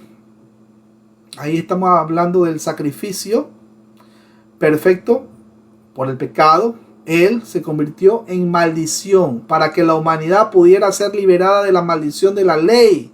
Deuteronomio capítulo... ¿Por qué? Porque ¿para qué sirve la ley, mi hermano David? La ley me salva. Mentira, la ley no te salva. Bueno, el pecado es como un espejo, ¿no? Usted se ve al espejo y el pecado, ¿qué te hace ver? Te hace ver la condición caída, podrida, depravada, chueca, pecaminosa, odiadores de Dios, mentirosos, blasfemos, etcétera, etcétera, etcétera. Todo lo podrido y todo lo que Dios aborrece. Eso hace ver que la ley. La ley te condena, la ley te acusa, la ley te juzga. Tú ves, a ver, amarás a Dios con todo tu corazón. Sí, ya, yo amo a Dios, ya. Y el segundo, ya pequé. Y si tú pecas la segunda, ¿qué pasa? ¡Boom! Pecaste en todas. Automáticamente te haces reo, culpable de toda la ley. Por eso es que los judaizantes viven bajo maldición. Es más, han caído de la gracia, dice la Escritura. Entonces la ley, ¿para qué sirve? Para hacernos entender, porque es un espejo, es como un ayo, un tutor. La ley nos hace ver nuestra condición depravada. Primer punto. Segundo, la necesidad y también obviamente la incapacidad que tenemos para cumplirla. No podemos cumplirla, la vemos. Oye, pero si apenas son 10, pero no pueden cumplir ni las 10, van a cumplir las 613 del Antiguo Testamento, amigos judaizantes. Entonces, ¿para qué te sirve? Primero, para ver nuestra condición caída, humana, nuestra naturaleza caída. Segundo, nuestra incapacidad de cumplir la ley. Y tercero, la necesidad de un Salvador. La necesidad de alguien justo, santo, y santo 3 veces, que haya podido cumplir con todas las demandas de la ley. Se cumple pues lo que dice: yo no he venido a abolir la ley y los profetas. Claro que no ha venido, porque él era el único varón aprobado por Dios para poder cumplir con la ley. Y esa acta se la llevó a la cruz. Esa que nos condenaba se la llevó a la cruz. El ministerio de muerte se la llevó a la cruz. Y obviamente Romanos 8:1, ya no hay condenación para los que están en Cristo Jesús. Ya no somos condenados por la ley. ¿Por qué? Porque ahora estamos en Cristo Jesús. Ya no somos esclavos del pecado. Ahora somos esclavos ¿de qué? ¿De quién? Perdón. De Cristo Jesús. Por eso es que la ley ya no nos condena. Es más, quien te va a condenar, mi hermano querido que está viendo esta transmisión, el que te va a condenar son los judaizantes. Esos te van a condenar. Pero no saben que cuando apuntan con un dedo, hay 5 dedos que lo apuntan a ellos. ¿Por qué? Porque mientras ellos dicen, pero es que tú no guardas la ley. Y ellos. Este documento escrito a mano es evidente que está hablando de la ley. Efesios capítulo 2 versículo 15 lo corrobora. Es cierto que la palabra ahí, heirografón, es más, lo voy a poner en pantalla para los hermanos que están viendo la transmisión en vivo y en directo. Vea, ahí está la palabra heirografón. Ustedes no lo van a ver, mis hermanos, por cierto, los que están en Zoom. Pero si lo ven en diferido, sí lo van a ver. Ahí tenemos en el original griego la palabra heirografón. Tiene como significado básico el manuscrito y por tanto tiene un sentido general de cualquier documento o acta, frecuentemente que se usa en el sentido técnico de un pagaré o un certificado de obligación. Si se toma la palabra en este último sentido, el pueblo judío se podía considerar como habiendo firmado un contrato en el momento que se comprometieron bajo maldición a observar todos los preceptos de la ley. ¿Se dan cuenta por qué ellos sí están bajo maldición? Todo lo que se quiere justificar por las obras de la ley, mi hermano, no heredarán el reino de los cielos. ¿Cómo corroboramos eso? Apúntelo. Romanos 3:20. Romanos 3:28. Gálatas 4, versículo 21 al 31. Específicamente ese texto. Es más, ese texto fue el que me hizo caer de rodillas, llorando, porque yo fui en un tiempo pasado un adventista del séptimo día. Cuando me topo con ese texto, Gálatas capítulo 4, versículo 21 al 31, mi hermano, caí de rodillas. Y se me acabó todas las ganas de judaizar. Nunca más. Yo dije, Señor, perdóname. Ahora entiendo lo miserable que se sentía Pablo, lo humillado que se sentía. Por eso es que el Señor dijo, Saulo, Saulo, ¿por qué me persigues? Dura cosa es dar cosas contra el aguijón. Y el otro suavecito. ¿Quién eres, Señor? Ahí se le quitó todas las ganas de ser, ¿no? El machito ahí, ¿no? Se le quitó todo. Suavecito estaba, pero ya estaba ahí por los pisos, todo humillado. Bueno, si se toma la palabra de este último sentido, como decía, el pueblo judío se podría considerar como habiendo firmado un contrato en el momento que se comprometieron bajo maldición a observar todos los preceptos de la ley. ¿Qué creen que pasó? Se rieron en la cara de Dios. Están bajo maldición. ¿Por qué? Porque no pudieron cumplir con la ley. Todo el que está pretendiendo, o el que pretende decir que guarda la ley, todos estos que dicen Yeshua HaMashiach, todas estas personas que dicen que el sábado todavía se guarda, que la comida kosher, que etcétera, etcétera, todos ellos están bajo maldición. No pueden heredar el reino de los cielos, dice el texto que le mencioné, Gálatas capítulo 4, versículo 21 al 31. No van a heredar el reino de los cielos, pero ni de broma. Deuteronomio capítulo 27, versículo 14 y 26 y Éxodo 24, 3 para corroborar. Pero mira una cosa, dado que el apóstol habla de un manuscrito que testificaba contra nosotros y él está escribiendo evidentemente a cristianos de entre los gentiles, debemos encontrar la forma que este significado técnico puede servir también para los gentiles. Ahora, muchos comentaristas dicen que el asentimiento moral de la conciencia es como si se firmara y se sellara la obligación. En un sentido, esa ley era un adversario. Bueno, la Biblia lo llama el ministerio de muerte. Un acusador de transgresores, pues confronta a los hombres con la dura sentencia. Acuérdense lo que dice el texto, ¿no? Maldito todo aquel que no permaneciere en todas las cosas escritas en el libro de la ley para hacerlas. Eso dice Gálatas capítulo 3, versículo 10. Deuteronomio 27, 26. Entonces, si alguien se cree santo, de hecho hay un, ¿cómo se llama este hermano? Roy Comfort. Búsquelo ahí si quieren en YouTube. Yo no le hago propaganda. Roy Comfort. Así, Roy Comfort. Bueno, búsquelo. Él tiene unos videos. Él va por la calle y le dice, oye, ¿y tú eres buena gente? Y tú, tú te crees muy buena gente, ¿no? Ok, bueno, ¿has leído los 10 mandamientos? Algunos dirán que no, otros religiosos dirán que sí. Pero, ¿y tú los cumples? Y cuando lo confronta con los 10 mandamientos que fue dado pues en el Éxodo capítulo 20, ustedes recordarán, oiga, esa gente se va de boca. Ninguno le va a decir, sí, yo puedo cumplir a carta cabal. Roy Comfort, Ministerio Living Waters. Ahí está, lo confirma mi hermano Ricardo Les Ama. Imagínense. Entonces, usted quiere confrontar a alguien que se cree verdaderamente santo, vea, pregúntele, póngale ahí los 10 mandamientos, ahí nomás, y dígale, ¿usted ha podido cumplir con los 10 mandamientos? Si te dice que sí, de entrada ya te mintió. Y si te mintió, pues los mismos mandamientos dicen no mentir. Y si mentiste en el mandamiento que te dice no mentir, perdón, si fallaste en el mandamiento que dice no mentir, porque has mentido, pues te haces culpable de todos automáticamente. No pueden. Por eso están bajo maldición. Todos estos legalistas que dicen que no, que yo no puedo comer carne de morcilla, que la Navidad es del diablo, que Ninro, que le corta la cabeza, y todas esas fábulas sin sentido. Bueno, ahí tenemos la palabra, heirógrafo. Véalo ahí, para los amigos que están viendo la transmisión en vivo y en directo, heirógrafo. Ahí tenemos. Bueno, entonces, dado que nunca nadie podía guardar la ley, sea en su aspecto moral o ceremonial, ella por mucho tiempo retuvo su misión de acusadora. Por mucho tiempo.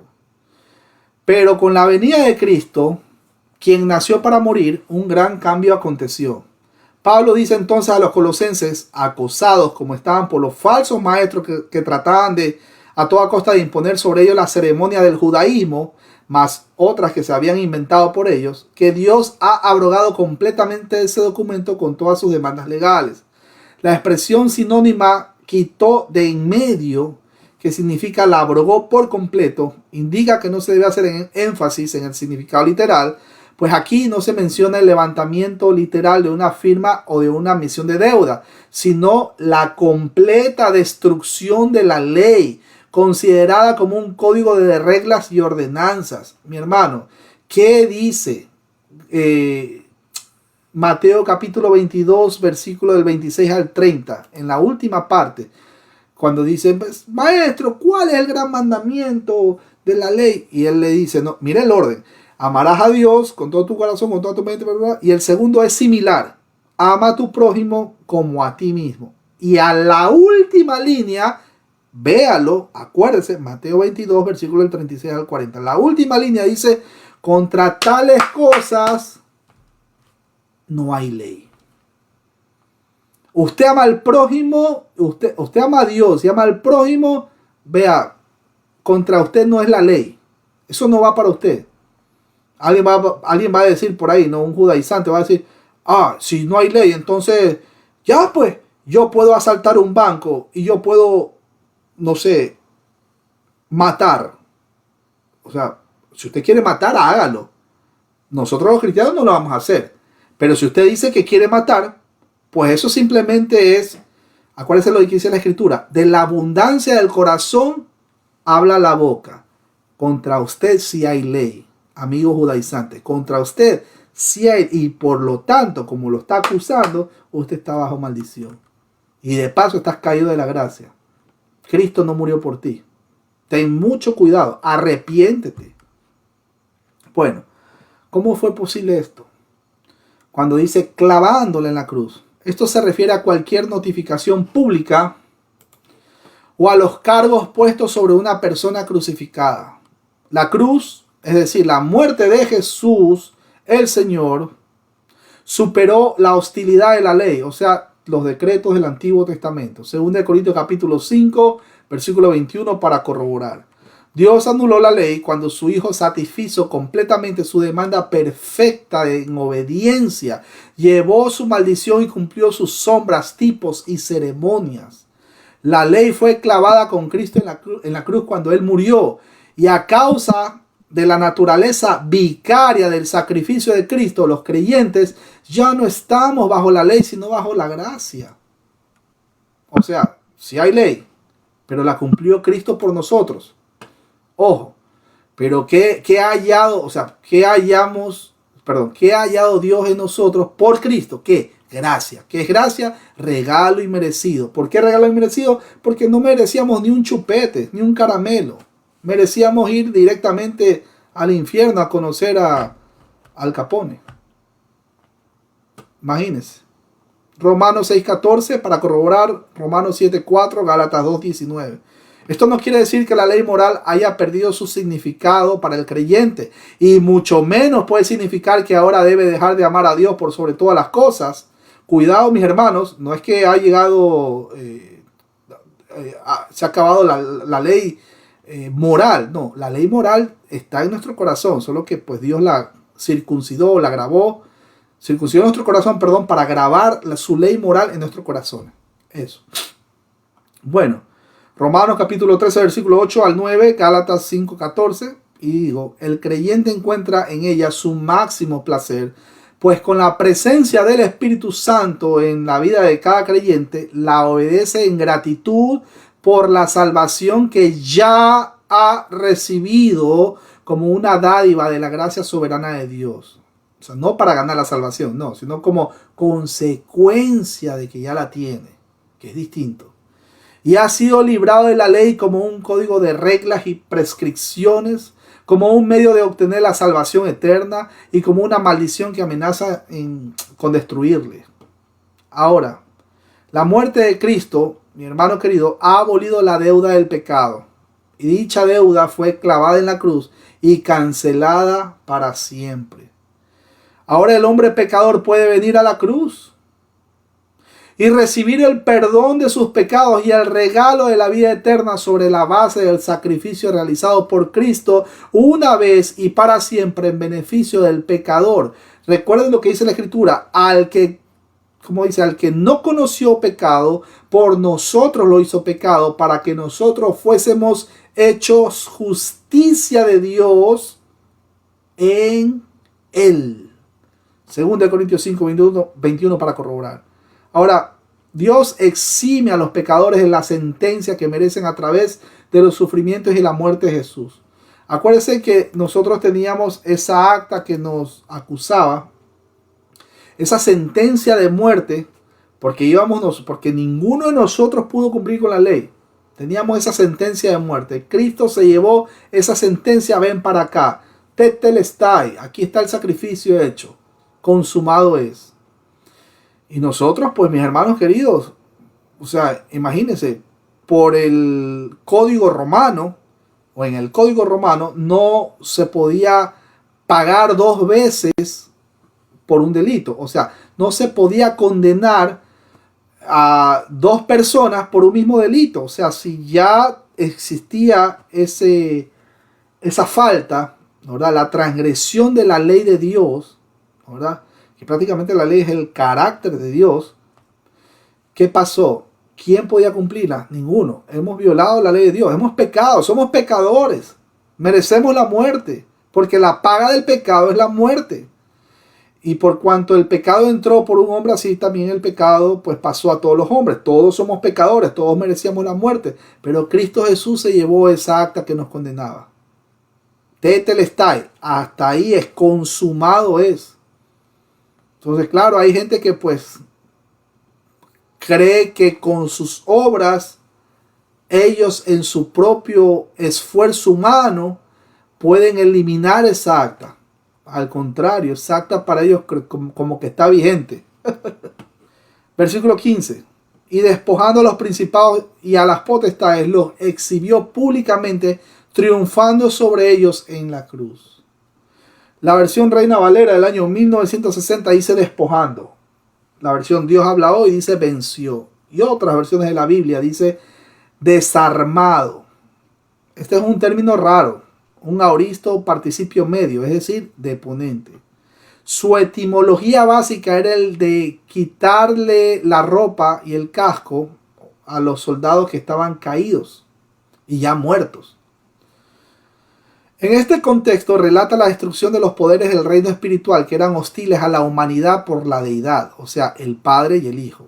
Si este verbo raro se interpreta como una voz media, entonces la versión TEV de la Biblia dice o expresa el pensamiento, se libró de los poderes de los reinos espirituales. Si se interpreta como una voz activa, entonces diría, él desarmó los reinos. Cuando el texto menciona y despojando a los principados y potestades, estos términos eran usados por los gnósticos y falsos maestros para los niveles angelicales, aions, Y también probablemente sea una referencia a seres malignos. Efesios capítulo 1, 21, Efesios 3, 10, Romanos 8, versículos 38 y 39 y 1 Corintios 15, 24 para corroborar. Decía que estos principados y autoridades son seres angélicos, los cuales son descritos aquí como resistiendo a Dios, pero lo que no se sabe claramente es por qué Pablo los menciona con esta conexión. Sin embargo, es posible que la afirmación que acaba de hacer acerca de la anulación de la ley como nuestra acusadora impersonal haya llevado el apóstol a referirse a acusadores personales, es decir, a los ángeles malos. Nadie podría afirmar que Pablo, como buen conocedor del Antiguo Testamento, no está pensando también en Satanás como uno de los acusadores. Job, capítulo 1, versículo del 9 al 11, ustedes recordarán que Satanás lo acusaba a Job delante de Dios. Zacarías 3, versículo del 1 al 5 y Apocalipsis 12, 10. Para corroborar. En los pasajes citados podemos ver que la idea de Satanás como el acusador es decididamente bíblica, pero la obra de Satanás y sus huestes en su intento de destruir a los creyentes va mucho más allá que una simple acusación. Mi hermano, Satanás está como león rugiente viendo a quién devorar. Al que lo encuentra desarmado, desnutrido, espiritualmente hablando, mi hermano, lo tumba. Tenga respeto por la escritura, tenga su devocional todos los días, lunes a viernes, 8:30 de la mañana. Buenos días, maestro de Biblia Libre. Bueno, tenga su devocional, mi hermano. Párese tieso. La vileza de estas hordas de maldad se deja ver especialmente en que primero tratan de hacer caer a los hombres en el pecado. Y entonces, habiendo tenido éxito en su siniestro intento, los acusan delante de Dios, acusándolo de los mismos pecados que ellos. Estos espíritus demoníacos, cuando lo provocan a uno, pues lo provocan. Pero recuerden, Satanás puede presentarle el pecado en bandeja de oro, pero él no va a pecar por nosotros. Usted peca por su propia concupiscencia. Párese tieso. Agárrese de la mano del Señor, siga orando, siga leyendo las escrituras, siga teniendo coinonía con los hermanos. No se deje tumbar fácilmente. La Reina Valera del año 1960 dice: los exhibió públicamente triunfando sobre ellos en la. Otra versión de la Biblia dice: lo hizo un ejemplo público triunfando sobre ellos en la.